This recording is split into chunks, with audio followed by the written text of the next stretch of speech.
हम लोगों को ये बात करनी है कि डेरिवेटिव किस तरह से ट्रेड किया जाता है। Derivative trading is a mechanism in which traders enter into a contract at a certain price at a future date considering the expected future value of underlying asset of the derivative. Derivative trading जिसमें trader क्या करते हैं, contract में आते हैं एक particular price पे, जैसे एक ABC कॉन्ट्रैक्टर एक 10 रुपये की प्राइस पे आया कि 31 जुलाई को एज अ फ्यूचर डेट वो उससे पैसा देगा। डेरिवेटिव्स जो होती है वो रिस्क एलिमेंट्स को रिड्यूस करती है, क्योंकि आपको जो है रिलेटेड टू पेमेंट, क्योंकि आपको पूरा एंटायर मनी पे नहीं करना है, सिर्फ आपको इनिशियल अमाउंट जो देना है वो स्टॉक ब्रोकर को देना है और बैलेंस आपको सेटलमेंट पे देना पड़ेगा। तो डेरिवेटिव ट्रेडिंग्स जो होती है वो इतने टाइप की हो सकती है। सबसे पहले हम बात करने वाले हैं फॉरवर्ड ट्रेडिंग। फॉरवर्ड ट्रेडिंग क्या होती है? It is a contract that is customized to suit the requirements of both buyers and sellers. Under this contract both the parties have an obligation to buy and sell at a pre determined price and time. Forward trading ये होती है जिसमें कि customization होता है कि बहुत buyers and sellers क्या करते हैं, कस्टमाइज़ कर लेते हैं जो भी ट्रेडिंग रिक्वायरमेंट है।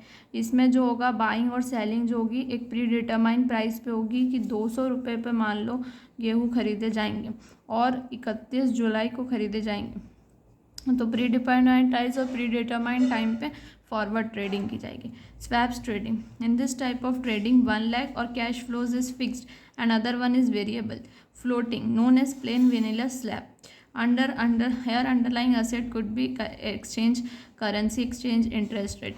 स्वैप्स का मतलब क्या होता है? स्वैप्स में बेसिकली हम कैश एक्सचेंजेस की बात करते हैं जो कैश करेंसीज वगैरह को रिलेटेड होते हैं। तो इसमें क्या होता है, कैश फ्लो जो होता है फिक्स होता है, कुछ कैश फ्लो का पार्ट फिक्स होता है, कुछ पार्ट फ्लोटिंग होता है यानी कि वेरिएबल होता है, उसको बोलते हैं known as plain vanilla swap. ठीक है, तो वो होता है और उसके बाद वो स्वैप्स ट्रेडिंग की जाती है। फिर उसके बाद है फ्यूचर्स ट्रेडिंग। फॉरवर्ड ट्रेडिंग तो मैंने बता दिया, फॉरवर्ड कॉन्ट्रैक्ट टाइप की होगी जिसमें कि कस्टमाइजेशन होगा कि पहले से प्री डिटरमाइंड पीरियड और प्री डिटरमाइंड टाइम पे आपको भेजा है। एक स्वैप्स में ट्रेडिंग करोगे आप कर सकते हो फ्यूचर्स में ट्रेडिंग। फ्यूचर्स में कैसे ट्रेड कर सकते हो? जिसमें बोथ द पार्टीज़ जो है वो ऑब्लिगेशन है कि वो बाय करेगी या सेल करेगी contract at pre determined price and time. Contracts conditions remain standardize, pre determined price और टाइम पे करेगी, लेकिन वो कंडीशंस क्या होगी, स्टैंडर्डाइज्ड होगी, कस्टमाइज्ड नहीं होगी और विद द हेल्प ऑफ एक एक्सचेंज की हेल्प से ये होता है। ऑप्शंस ट्रेडिंग में जैसे कि एक पार्टी के पास क्या होता है, एक पार्टी ऑप्शन होल्डर होती है और एक ऑप्शन राइटर होती है, ऑप्शन सेलर जिसको बोलते हैं। Option holder of the options contract obtains the right to buy or sell a particular period asset. आपको एक ऑप्शन होल्डर के पास ये राइट मिलता है कि वो बाय करेगा या सेल करेगा पर्टिकुलर एसेट को प्री डिटरमाइंड प्राइस पे और प्री डिटरमाइंड टाइम पे। और उसके अगर ऑप्शन सेलर जो होता है उसको उस decision right to buy particular asset at predefined and pre पर ऑब्लिगेशन नहीं है कि वो ऐसा करें, लेकिन ऑप्शन सेलर के पास क्या है, ऑब्लिगेशन है। जैसे ही ऑप्शन होल्डर ने उससे कहा कि मुझे वो सामान चाहिए, तो ऑप्शन सेलर को वो सामान क्या करेगा, उसको बेचना ही पड़ेगा या उसको खरीदना ही पड़ेगा, जो भी ऑप्शंस उसके पास है। इसमें 2 टाइप के ऑप्शंस आपके पास आते हैं। एक पुट ऑप्शन आपके पास आता है कि आपने उसको आगे पुट कर रखा है, और एक और ऑप्शन इसके अंदर आता है। अब प्रोसीजर ऑफ ट्रेडिंग की बात करें, आजकल जो ट्रेडिंग होती है डेरिवेटिव्स में बहुत पॉपुलर हो गई है और लार्ज शेयर मार्केट ऑक्यूपाई कर रही है। एक प्लेटफॉर्म है ट्रेडिंग के लिए जो कि स्पॉट मार्केट से डिफरेंट है। स्पॉट मार्केट वो होता है जहाँ स्पॉट प्राइस होती है, जहाँ कैश में ट्रेडिंग होती है। प्लेयर्स जो होते हैं वो इन्वेस्टर्स से डिफरेंट होते हैं ऑफ स्पॉट मार्केट। प्रेजेंटली बहुत सारे फ्यूचर्स आपके पास अवेलेबल हैं, जैसे कि 1 मंथ का, 2 मंथ का, 3 मंथ का फ्यूचर होता है।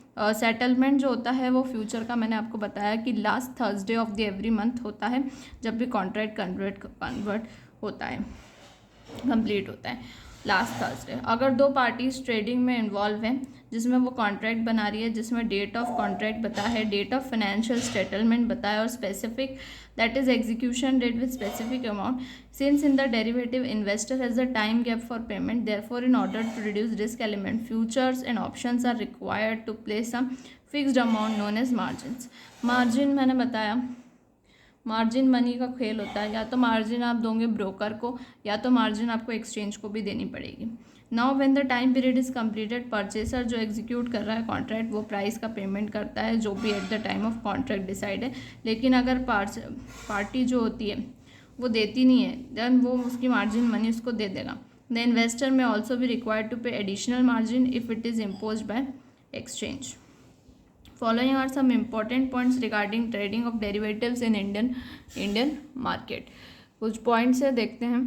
Trading takes place either on a separate और इंडिपेंडेंट डेरिवेटिव एक्सचेंज और on a separate segment of existing stock exchange. जो NSE और BSE का सेपरेट सेगमेंट है उसके अंदर हो सकती है, या फिर एक कोई इंडिपेंडेंट डेरिवेटिव एक्सचेंज भी हो सकता है। अगर आप बात करें तो SPSCNX निफ्टी के अंदर होता है, और बॉम्बे स्टॉक एक्सचेंज जो BSE है उसके अंदर सेंसिटिव इंडिया इंट्रेक्स यानी कि सेंसेक्स के साथ चलता है BSX। ये सारे जो होंगे ये ट्रेडिंग में होते हैं। उसके बाद डेरिवेटिव एक्सचेंज और segment operates at self regulatory body. Self regulatory body के अंदर क्या करता है, इसको सेबी ऑब्वियसली गार्डियन करती है। क्लियरिंग और सेटलमेंट जो होता है डेरिवेटिव एक्सचेंज या सेगमेंट से क्लियरिंग कॉरपोरेशन से होता है जो इंडिपेंडेंट बॉडी है। Trading of derivatives is only done at large stage. अगर एक इन्वेस्टर को परचेज करना है किसी शेयर ऑफ द कंपनी तो उसको बस कैपेसिटी होनी चाहिए कि वो लॉट ऑफ शेयर्स खरीद सकें। लाइकवाइज एक लॉट ऑफ निफ्टी इंडेक्स जो होता है वो 100 यूनिट्स हैं, but there is no limits of number of units transacted in the derivative market since there are not physical assets. यहाँ पे आपको कितनी नंबर ऑफ यूनिट्स खरीदनी है उसका कोई वो नहीं है। डेरिवेटिव्स जो वे सेटल किया जा सकता है by offsetting transaction in the same derivatives, that is full cash payment यहाँ पे अभी कभी अलाउड नहीं है। डेरिवेटिव के बारे में और जानते हैं कि कौन पार्टीज जो होती है फ्यूचर कॉन्ट्रैक्ट्स में बात करती हैं। हम फ्यूचर्स की बात कर रहे हैं। फ्यूचर्स में देखो large number of individuals, business organisations, governments और अदर पार्टिसिपेंट्स क्या करते हैं, बाय और सेल करते हैं फ्यूचर कॉन्ट्रैक्ट डिफरेंट पर्पसेस के लिए। इस फ्यूचर मार्केट में अलग अलग टाइप के ट्रेडर्स होते हैं, उसकी हम लोग बात करते हैं। जनरली जो फाइनेंशियल डेरिवेटिव्स में ट्रीट करने वाले ट्रेडर्स होते हैं वो बेसिकली 3 टाइप के होते हैं। हेजर्स, दूसरा होता है अपना आर्बिट्रेचर्स और तीसरे अपने स्पेक्यूलेटर्स हैं। हेजर्स का मतलब क्या होता है, हेज का मतलब होता है एक ऐसी पोजीशन किसी मार्केट में लेना जिससे रिड्यूस करें हम एक्सपोजर, एक या एक से ज़्यादा रिस्क का अगर एक्सपोजर को हम रिड्यूस करना चाहते हैं तो वो होता है hedger. A person who undertakes such a position in a market which he tries to reduce और exposing to one or more risk is called as a hedger. A hedger uses future market to reduce the risk caused by the movement of the prices in securities, commodities, interest rate, exchange rates or stock indices. Most of the participants in future markets are hedger. Their aim is to future market is reduce a particular risk. This risk may related to the fluctuations of the prices of the commodities, foreign exchange rates or level of stock market or some other variables. अब जो risk हो सकती है या तो commodity की price की हो सकती है कि अगर राइस 200 रुपये में आज बिक रहा था और कल 400 रुपये में बिकेगा या कल 100 भी हो सकता है, तो उस रिस्क को कम करने के लिए फॉरेन एक्सचेंज रेट्स की रिस्क जो होती है जैसे कि $1 इज इक्वल्स टू 89 रुपीज़ और कल ये 90 हो सकता है, कल ये 92 भी हो सकता है, या फिर स्टॉक मार्केट और other variables. A perfect hedge is one that completely eliminates the risk, but perfect hedges are rarely found in practices. When an individual or a company chooses to use futures market to hedge a risk, the objective is to take a position that neutralizes risk as far as possible. This is called hedging strategy in future market. This strategy can be adopted in all markets, but their modus operandi will be different. Mode of operation would be different. In forward contracts, risk is offset by fixing the price that hedger will receive or pay the underlying market.